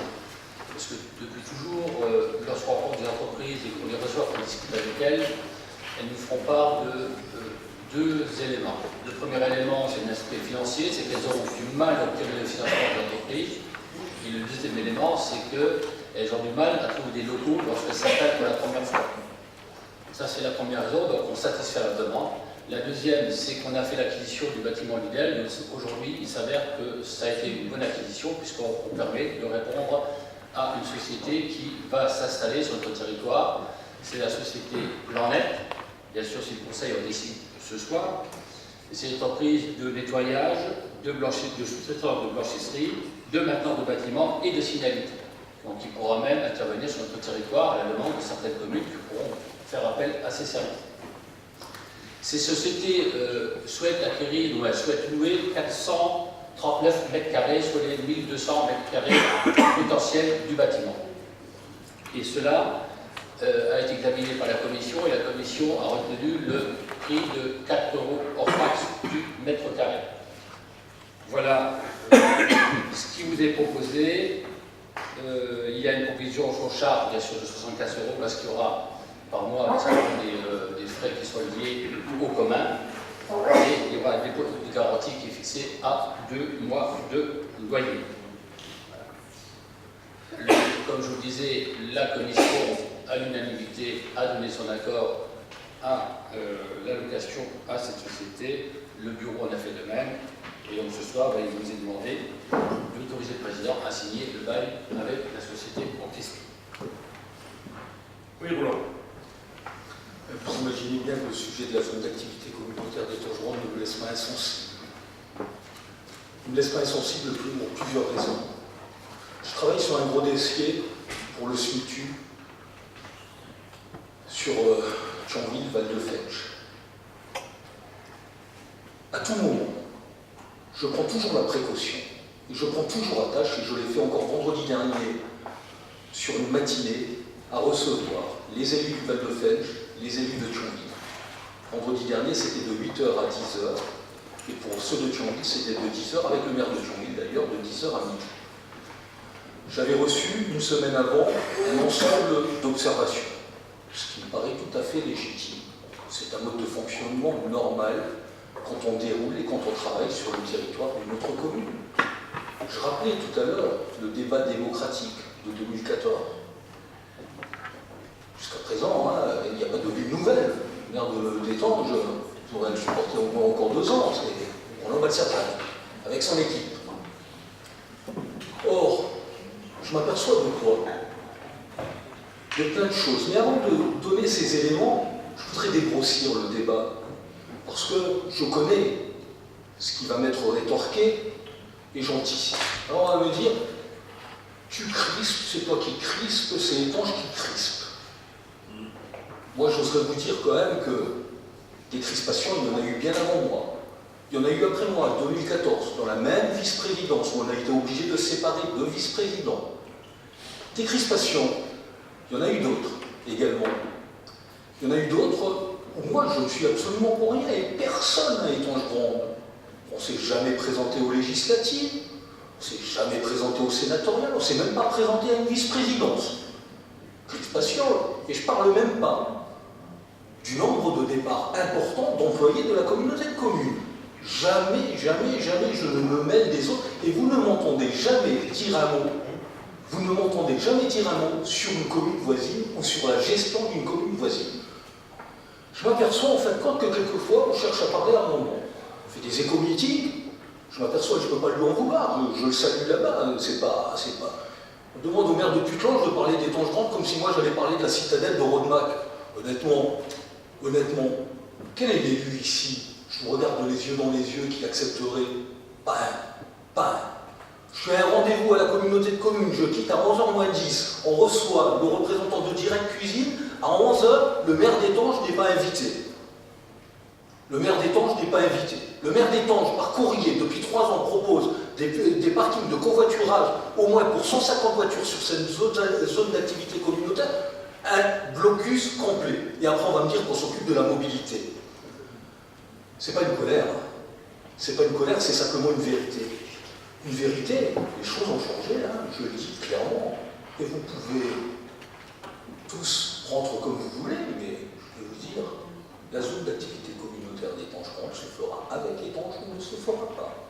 Et d'ailleurs, quand je surprends hier un plan qui m'est transmis, on se bat pour déplacer, et je m'aperçois qu'on met même des concurrents aux gens qu'on veut placer. Honnêtement, il y a de quoi se vexer. Il y a de quoi se vexer. Il y a de quoi se vexer pour que l'on ait. Je suis content qu'on ne me dise pas que c'est de l'emploi concret. Ils arrivent avec des employés. Direct Cuisine, je vais vous raconter l'histoire de Direct Cuisine quand même. Initialement, Direct Cuisine voulait prendre le local de l'ancien Lidl. Direct Cuisine prend attache avec la société Lidl. La société Lidl prend acte de la volonté de Direct Cuisine, mais dans le même temps, la communauté de communes prend un contact et ne dit sans doute pas toute la vérité sur la transaction. Résultat, c'est la communauté de communes qui l'emporte et qui prend ce local. Le monsieur l'acteur de la vie économique de Direct Cuisine, il a un plan budgétaire, il a des emplois, il a même, lui, il a des créations d'emplois. Il a 6 emplois au départ, il va en créer d'autres. Mois d'avril, pas de réponse. Mois de mai, pas de réponse. Avec surprise, il a reçu une réponse, et il m'a téléphoné cet après-midi. Il a reçu une réponse il y a environ quelques jours, je ne sais pas la date exacte. Il est content, il est satisfait, même si initialement il voulait aller sur l'autre partie de la ZAC, mais en raison des problèmes de zone humide, il y avait du retard et il lui avait été conseillé. Et là, Monsieur le Président, je vous remercie parce que vous m'avez bien aidé. Vous m'avez bien aidé. Mais c'est pour dire que quand on fait de l'activité économique, il faut arrêter de se renfermer, il faut arrêter d'ignorer, il faut avoir un acte aussi accueillant et volontaire. On ne peut pas toujours accuser les structures, moser l'attractivité, on en fait quoi? On s'est présenté à l'attractivité pour savoir ce qu'ils font et qu'ils proposent. Qu'est-ce qu'on a fait? On critique les uns, on critique les autres, mais de l'autre côté, on a fait quoi? Rien. Mais le maire d'Étanges, il a une vocation. Premièrement, il ne s'occupe pas que des gens du voyage sur cette zone. Il va aux assemblées, il connaît les commerçants d'Étanges, ils sont plus de 104 à Étanges. Lui, il y va. Et c'est le rôle aussi d'un vice-président. Moi, je vais partout sur le territoire, je vais à toutes les assemblées où je suis invité, quand je peux le faire. Donc, je joue un rôle. Moi, j'en veux à personne sur le développement parce que j'en reviens à quelque chose d'important. Il faut le réussir. Il faut le réussir. Mais à un moment ou à un autre, qu'on revoie ces dames, simplement, qu'on arrête les démarches alambiquées qui mettent tout le monde mal à l'aise. Il suffit simplement, déjà sur ce territoire, je rappellerai qu'il y a encore la seule association de maires d'un canton qui n'existe plus. J'en ai fort, au moins. Rassurez-vous, Étanges Grande ne paye rien. Étanges Grande ne paye rien depuis 2014. À un moment, il faut changer, il faut évoluer. Donc voilà ce que je voulais vous dire. Je suis contre personne. Je cherche à avancer, je suis jaloux de personne quand il y a une entreprise qui s'implante ailleurs. J'ai un intérêt et je le fais toujours objectivement dans ma discipline en termes de vice-président au sport. Je ne vois jamais un obstacle quand quelque chose peut se faire ailleurs. Et là aussi, il y a un projet de territoire, il y a de la conviction, il y a surtout de l'honnêteté intellectuelle à avoir. Moi, j'essaie de l'avoir, j'aimerais que tout le monde l'ait. Merci. Qui veut répondre? Oui. Oui, il y a beaucoup de choses qui ont été dites, mais je crois que tout le monde aura compris, parce qu'on dit qu'on vise personne ou qu'on ne veut viser personne, c'est moi-même dans ma charte de vice-président qui est visée, et je crois que tout le monde l'aura compris dans cette assemblée. Moi, je voudrais au moins revenir sur une seule chose, c'est une contre-vérité par rapport à Direct Cuisine, et notamment le bâtiment Lidl. Je répète pour ceux qui ne le sauraient pas encore, lorsque Lidl a fait part à la communauté de son souhait de quitter son bâtiment, il est venu voir la communauté, il a dit qu'il était intéressé par un autre terrain qui était le terrain de la web. Donc, à partir de ce moment-là, on a dit ok, pourquoi pas, vous pouvez acheter ce terrain-là, mais que faites-vous de l'ancien bâtiment? Ils m'ont dit on n'a pas encore réfléchi. On leur a dit immédiatement nous sommes intéressés par ce bâtiment, et ça c'était en octobre 2016. Depuis, M. Bast de Direct Cuisine a fait une démarche identique, a été voir Lidl pour avoir aussi prendre possession du bâtiment. Malheureusement, nous avions déjà postulé auparavant sur l'acquisition de ce bâtiment. Donc tout logiquement, on est resté dans le droit fil de ce qui était de l'autre, pouvoir répondre aux entreprises en leur donnant la possibilité de louer ou d'avoir des locaux pour pouvoir s'apporter sur notre territoire. À M.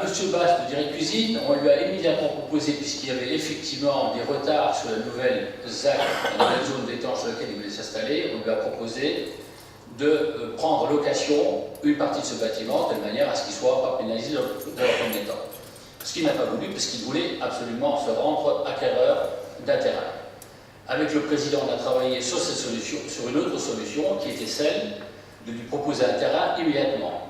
Le fait d'avoir acheté tout le terrain de Lidl, l'ancien Lidl, nous a laissé la possibilité de vendre le parking. Si vous imaginez tous l'ensemble de ce parking, il comprend le bâtiment, de ce terrain, pardon, il comprend le bâtiment, mais aussi le parking à côté qui était attenant pour le stationnement de ceux qui fréquentaient Lidl. En ayant acquis le bâtiment, il nous restait ce parking, c'est ce qu'on a proposé à M. Bast. M. Bast a accepté cette transaction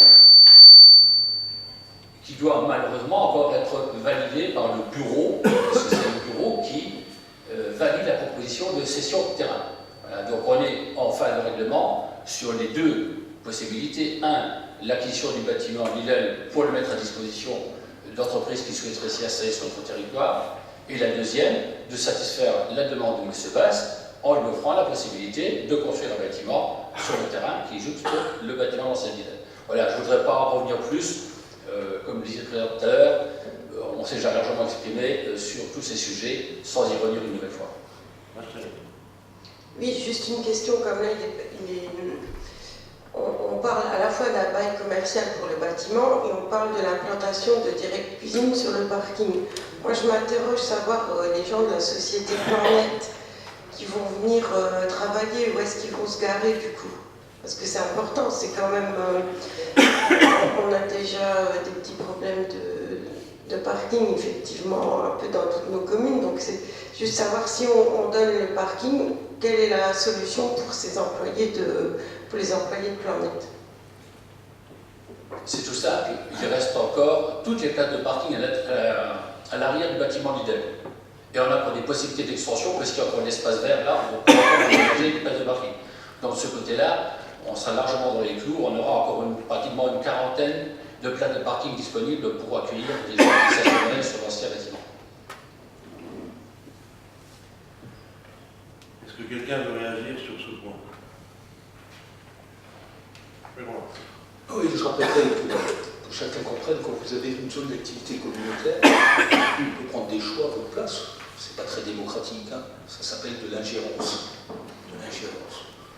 Dans le monde, il y a l'ingérence politique, il y a l'ingérence humanitaire, il y a l'ingérence militaire. Je ne sais pas comment on va classer cette ingérence-là. Néanmoins, derrière, comprenez aussi que les élus étangeants ont intérêt à veiller à la situation, dans la mesure où, quand une entreprise bouge, déménage, s'implante, il y a automatiquement des retours financiers, budgétaires. Et que la moindre des choses, dans ce cas-là, c'est de solliciter, de s'adresser au maire de la commune, aux élus de la commune, et de faire comme ça se fait partout sur le territoire national. Voilà, c'est tout ce que je revendique dans ce domaine-là, et vous l'aurez bien compris également.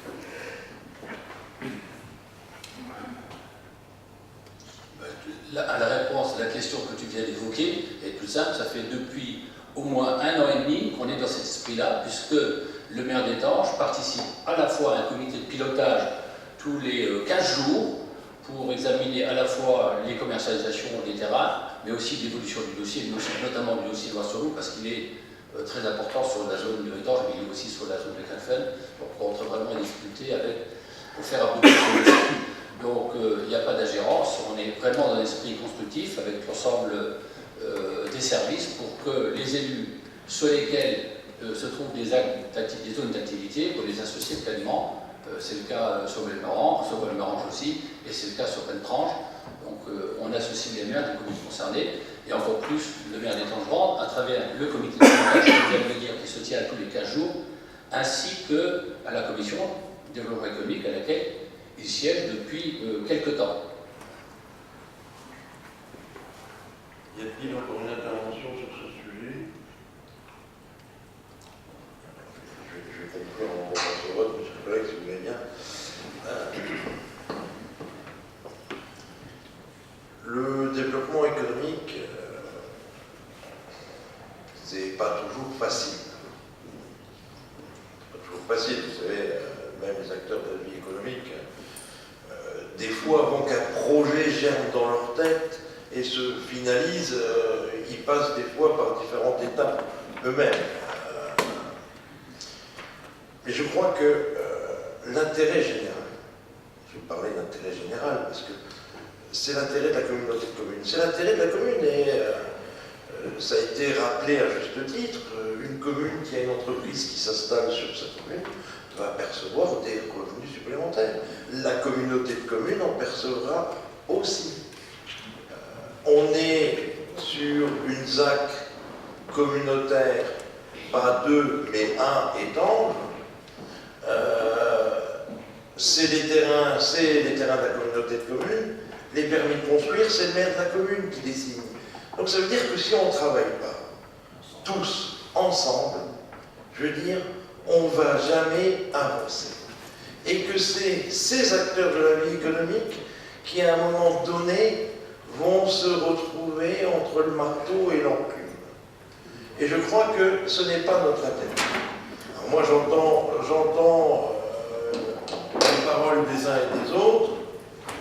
J'entends qu'il y a une envie d'avancer. Je pense qu'aujourd'hui, ça a été peut-être la manière qui était peut-être pas bonne.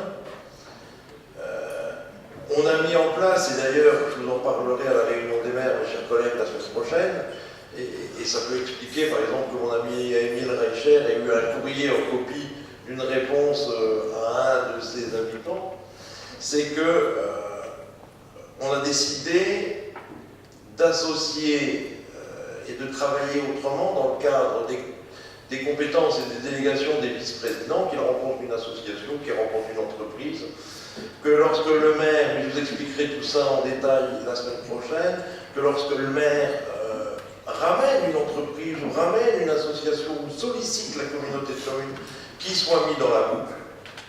Donc tout ça, on l'a écrit et je l'ai partagé avec l'ensemble des vice-présidents au bureau.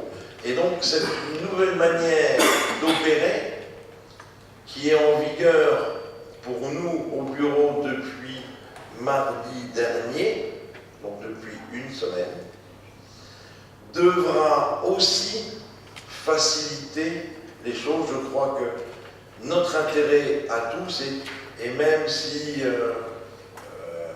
on écoute bien les expressions de mes deux vice-présidents, je pense que leur intérêt à tous les deux et leur envie à tous les deux est de faire avancer quand même les sujets. En tous les cas, moi je suis convaincu que c'est leur volonté, et à la fois en tant que maire et en tant que vice-président. Donc je pense que maintenant, avec cette petite goutte d'huile dans les rouages, en tous les cas, on va avancer et terminer ce mandat plus sereinement. En tous les cas, c'est à la période de Noël mon vœu le plus cher. Voilà, donc si vous voulez bien, on peut passer au vote. Qui est contre? Qui s'abstient? Eh bien, je vous remercie pour cette entreprise. Je passe la parole à Gérard Gerler. Non, c'est bon. Oui, effectivement,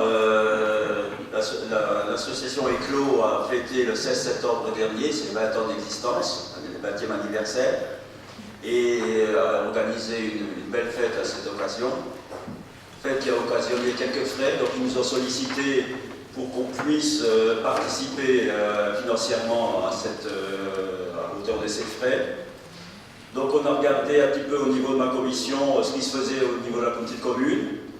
Donc dans d'autres commissions, pour ces fêtes d'anniversaire, la communauté verse 50 € par année d'existence. Donc en l'occurrence ça fait 1 000 €. Et donc la commission a donné un avis favorable pour qu'on puisse décider ces 1 000 €. Mais on s'est rendu compte dans les services que la convention cadre qui avait été signée entre la communauté de communes et les 4 associations gestionnaires périscolaires et extrascolaires ne comportait pas ces possibilités. Donc on vous propose ce soir un avenant à cette convention cadre pour qu'on puisse décider et verser ces 1 000 € à l'association Éclos dans les prochaines semaines. Voilà, on avait déjà de tels dispositifs qui existaient au niveau de la commission des sports et des clubs sportifs. On a mis la même chose au niveau des associations culturelles, de mémoire, je crois que c'est ça. Ah ben voilà, ok, donc c'est en réflexion, et aujourd'hui c'est les associations qui travaillent sur la petite enfance. Est-ce qu'il y a des questions? Je pense que le rapport était assez clair. S'il n'y a pas de questions, on peut passer au vote. Est-ce que quelqu'un est contre? Est-ce que quelqu'un s'abstient? Je vous remercie. Je passe la parole à Michel Hercard.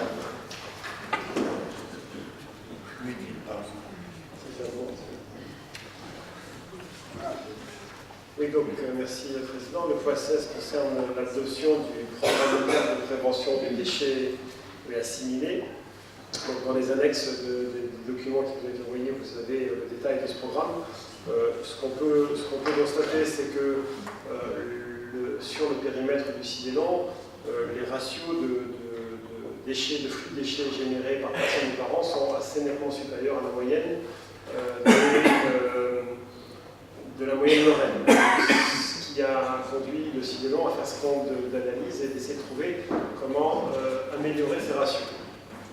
Donc, ce qui a été fait, c'est qu'ils ont analysé des bennes de collecte des ordures ménagères pour regarder ce qui était dans les ordures ménagères et qui aurait pu ne pas s'y trouver. Donc, sorti de là, il y a plusieurs axes de travail qui ont été définis par le CIDELON pour permettre de réduire ces déchets. Il y a notamment la possibilité de diminuer de 69 kg par habitant et par an la quantité de déchets putrescibles qui sont mis aux ordures ménagères. Il y a la possibilité de réduire de 2/3 la part des papiers dans les ordures ménagères, il y a encore beaucoup de papiers dans les ordures ménagères.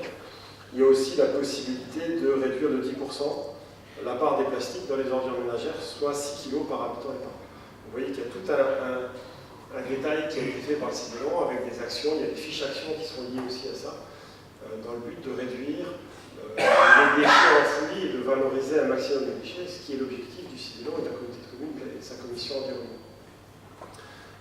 Ce qui reste encore à améliorer, et on le voit sur la dernière partie des analyses, c'est la qualité du tri dans les déchetteries. Il y a encore des choses qui se retrouvent dans les bennes d'étouffement qui pourraient être triées, où il y a des améliorations à apporter à ça. Mais là aussi, il y a des fiches actions. Voilà, je ne vais pas rentrer plus dans le détail pour ce programme de prévention des déchets. J'ai balayé les grandes lignes. Je ne sais pas si vous avez des questions par rapport à ce point précis. Y a-t-il des questions? Je pense que le rapport et la synthèse est assez clair. Aujourd'hui, effectivement, le CIDELON est en train de s'engager dans des... donc on a le schéma où lors du comité syndical la semaine prochaine du CIDELON, nous aurons des choix à faire suivant différents scénarios. Et il y a des scénarios qui ont été plus ou moins étudiés, centre de tri ou pas, recyclerie ou pas, etc. etc. Vous savez qu'on a des échéances légales, c'est-à-dire une extension du tri. Michel, je crois que c'est pour 2022. C'est 2022 et la collecte des biodéchets pour 2025. Voilà, donc ça va être là aussi des réflexions à mener, et au niveau de l'EPCI, parce que tout ce qui est la part de la collecte nous concerne, et au niveau du CIDELON. Voilà, donc si vous voulez bien, on peut passer au vote. Qui est contre? Qui s'abstient? Je vous remercie. Michel, je crois que tu as un deuxième point. Oui, le CRAC. Oui. Du CIDELON, donc le compte rendu d'activité aux communes du CIDELON. Là encore, c'est une obligation annuelle du syndicat de nous remettre un compte rendu de ses activités de l'année passée. Juste, je voudrais revenir sur quelques éléments financiers qui sont indiqués dans ce rapport, notamment les ordures ménagères. Donc le coût de traitement des ordures ménagères s'établit à 102 € TTC la tonne, ce qui équivaut à 30 € TTC par habitant. Je ne parle pas que de chez nous, je parle de l'ensemble du périmètre du CIDELON. Les recyclables hors verre, c'est 176 € TTC la tonne de traitement, 9 € TTC par habitant, même s'il y a des recettes qui viennent un peu minorer ces coûts-là. Les autres... Pardon. Et le coût du traitement des déchets amenés en déchetterie, parce que bien que ce soit amené en déchetterie, il y a quand même un coût derrière, c'est 52 € TTC la tonne, soit 13 € TTC par habitant pour ces traitements de déchets en déchetterie. Le dernier tableau qui me semble intéressant, qui est en page 25, signale quand même qu'on, sur les 116 tonnes 900 de déchets que le CIDELON traite, 52% ne sont pas valorisés, sont simplement enfouis.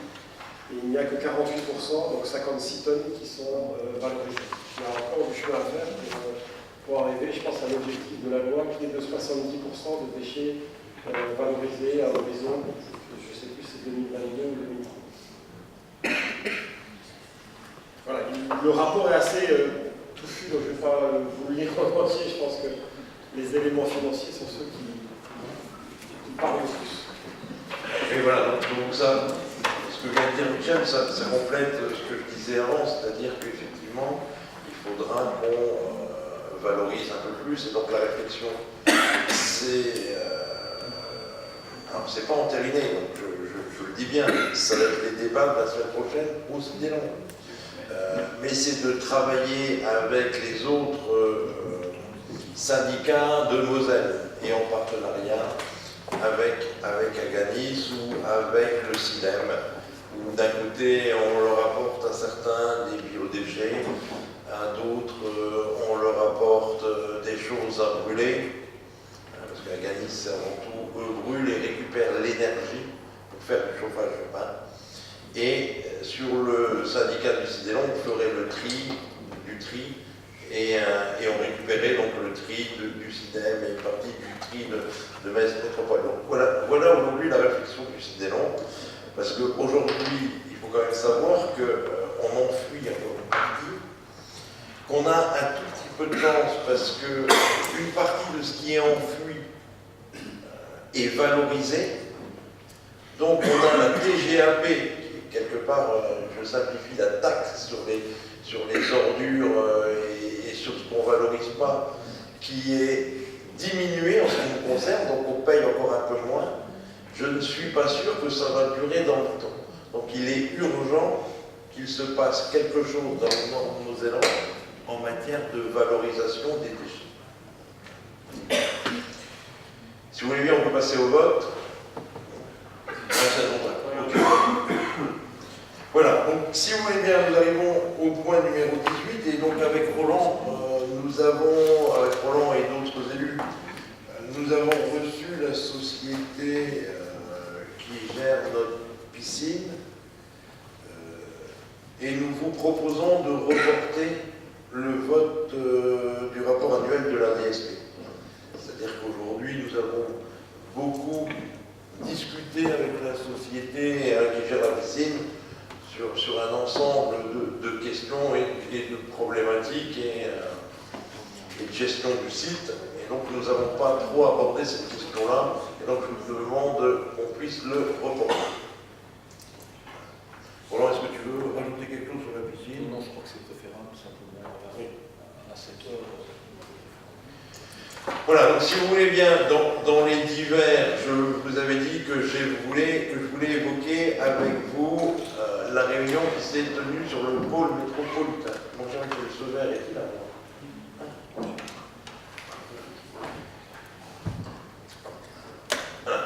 Vous savez, alors, je l'avais évoqué avec vous, vous aviez pu lire dans la presse que pour certains même, c'était presque déjà réalisé, ce pôle métropolitain. Je vous ai toujours dit que ça n'était pas le cas et que le 17 novembre, il y avait une réunion d'information sur ce thème. Donc je me suis rendu à cette réunion d'information en compagnie de 8 autres présidents de PCI. Donc bien sûr, il y avait les présidents des 6 EPCI du Nord-Moselle et il y avait également le président de la communauté de communes du Longuillon, le président de la communauté de communes de l'Audunois et du bassin de Langres, et le président de la communauté d'agglomération de Longwy. Voilà. Et donc le Longwy lyonnais, c'est le premier que j'ai cité, vous le voyez, il est là sur votre outil. Pour qu'un pôle métropolitain puisse déjà se faire, il faut que un territoire qui soit transfrontalier ait plus de 50 000 habitants. Ce qui est le cas de la communauté d'agglomération de Longwy, qui en a 60 000. Donc quand on regarde, on est sur une base entre 330 000 et 350 000. Pour ceux qui connaissent les textes de loi, ils savent que normalement, pour faire un pôle métropolitain, il faut 500 000 habitants, sauf, il y a une dérogation de la loi qui, pour un pôle métropolitain transfrontalier, permet d'avoir 350 000 ou 300 000 habitants. Ce qui fait que nous sommes largement dedans. Alors, c'est quoi un pôle métropolitain transfrontalier? Un pôle métropolitain transfrontalier, c'est un territoire, c'est un établissement public constitué par accord entre des EPCI à fiscalité propre en vue d'actions d'intérêt métropolitain afin de promouvoir un modèle d'aménagement, de développement durable et de solidarité territoriale. Donc là, c'est des EPCI qui décident si ce pôle métropolitain se fait ou ne se fait pas. La différence qu'il y a, c'est que les EPCI dans un pôle métropolitain continuent d'exister, contrairement à une métropole où tout disparaît. Donc, bien sûr, après, on peut parler du fonctionnement, mais moi, je ne voudrais même pas aller jusque-là, parce que pour moi, la question aujourd'hui n'est pas de vous demander si on doit en faire un pas.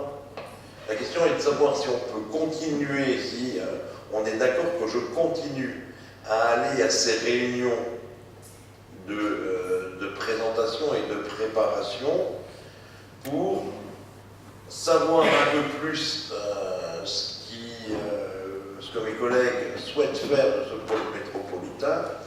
Aujourd'hui, quand on regarde, il y a un sujet cher à Roland, qui est la mobilité, qui concerne l'ensemble aussi des territoires, voilà, qui est par exemple un sujet essentiel.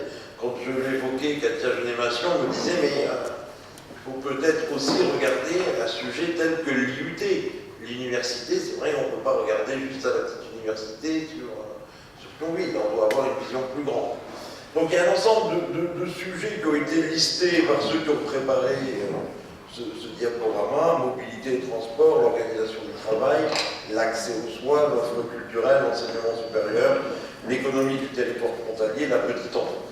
Voilà un ensemble de sujets. Aujourd'hui, rien n'est défini, rien n'est acté. Moi, ce que j'ai demandé à mes collègues, c'est qu'on organise une réunion de présentation à l'ensemble des conseils communautaires en même temps, dans une salle qui pourrait être à Thionville, près de Courmontaine ou autre, une salle qui pourrait accueillir les quelques 150 conseillers communautaires qu'on pourrait être, un minimum.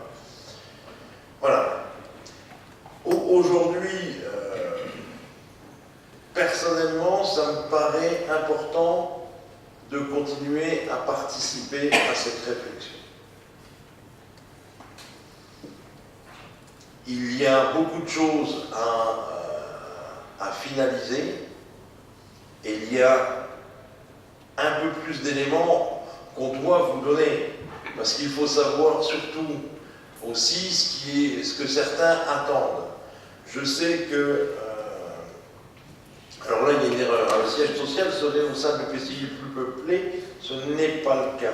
Le siège social sera dans le département où il y a l'EPCI le plus peuplé. Ce qui veut dire que le siège social ne sera pas en Meurthe-et-Moselle, mais forcément il sera en Moselle. Après, qu'il soit au Val-de-Fensch, qu'il soit à Thionville-Port-de-France, qu'il soit à Sierre, peu importe, il doit être en Moselle. Je sais que certains de mes collègues, si on peut, certains de mes collègues espèrent que, bien sûr, ce pôle métropolitain donnerait une place privilégiée à ce territoire dans le cadre des relations avec le Luxembourg, et notamment lors des différentes missions gouvernementales, en espérant pouvoir y être associé. De pouvoir être un interlocuteur avec les différents départements et la région, avec le Sillon Lorrain, avec les métropoles de Metz et Nancy, la grande région, les réseaux de tonicité et quadrupoles, le GECT et le moins. Au-delà de ça, et c'est pour ça que je pense qu'il est important qu'on continue au moins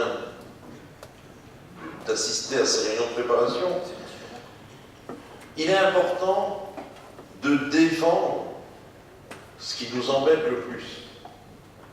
Aujourd'hui, ce qui nous gêne le plus, et on le voit, c'est un sujet récurrent, c'est les problématiques de l'A31, les problématiques de mobilité, c'est d'autres problèmes. Mais si on ne fait pas attention, à un moment donné, cet axe vers les pays nordiques et vers les pays du Sud, qui aujourd'hui passe en notre territoire, pourrait peut-être facilement se détourner. Et je pense qu'aujourd'hui, on a beaucoup de contraintes de par la présence de cet axe-là. Mais quelque part, d'avoir cet axe, c'est aussi un avantage pour le territoire. À nous de le faire fructifier. Et donc, si on n'est pas vigilant, on pourrait voir ce chemin se positionner un peu plus vers la Meurthe-et-Moselle ou vers le Val d'Alzette, alors que c'est pas l'histoire de ce corridor. Donc on doit être attentif, vigilant, et c'est pour ça que je souhaite, moi, qu'on continue à insister à cette discussion. Voilà. Alors je ne sais pas si je vous ai donné tous les éléments. Moi, je ne peux vous donner à ce jour que les éléments et l'information que j'ai en ma possession.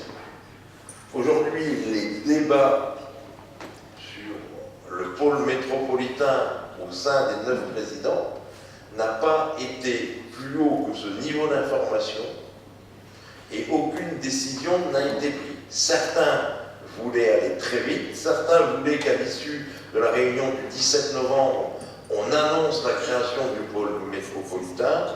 Nous étions quelques-uns à dire, nous n'en avons même pas parlé avec nos conseils communautaires, donc hors de question d'assister et de cautionner un tel discours. Donc c'est pour ça qu'aujourd'hui, moi je reviens vers vous. J'attends la réunion d'information à l'ensemble des conseillers communautaires et j'attends un deuxième temps avec mes collègues. Et je vous dis, je pense que c'est la moindre des choses parce qu'il y en a que je découvrirai pour la première fois. Et on ne peut pas commencer à travailler avec des gens sans les connaître un minimum. Voilà. Voilà tout ce que moi je sais aujourd'hui, je le partage avec vous. Et donc je voudrais juste, bien sûr je vais répondre à vos questions si vous en avez, mais je voudrais juste déjà avoir votre sentiment et d'entériner le fait que la communauté de communes de Cattenom continue d'assister à ces débats. Voilà. Allez-y, réagissez, si vous avez des réactions, si vous avez des questions. Pas de questions, pas de réactions. On est... Ah, oui. Donc, on est d'accord, je continue d'assister à ces réunions et je vous tiens informé. J'ai le sentiment qu'on a épuisé donc l'ordre du jour, les divers. Si plus personne n'intervient, ben, je vous remercie. Je vous souhaite à toutes et à tous, ainsi qu'à nos amis internautes, de passer de joyeuses fêtes de Noël en famille. Reposez-vous, parce que dès la rentrée, on a encore du boulot. Bonne fête à vous tous.